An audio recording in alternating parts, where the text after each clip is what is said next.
In today's video, I'm going to show you how to group records in Airtable so you can organize your data and see patterns instantly. If you find this helpful, be sure to like and subscribe, and let's get right into it. First, open your browser and head over to Airtable. If you aren't already signed in, click the Login button and enter your credentials. Once you are in, open the base you want to edit. This is the overall project or workspace that contains your data. Then, open the specific table that holds the records you want to organize. This could be anything from a list of tasks to a customer database. Now, look up at the toolbar at the top of your screen. You'll see a button labeled Group. Go ahead and click it. This is your gateway to quickly categorizing your information without manually sorting or filtering. When you click Group, a drop-down will appear asking you to pick a field to group by.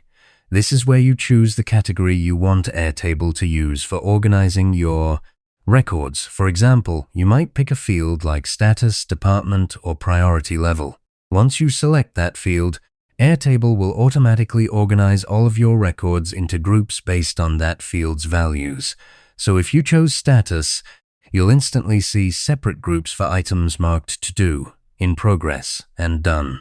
This makes it incredibly easy to see what's happening at a glance. You'll also notice that each group can be expanded or collapsed by clicking the little arrow next to the group name.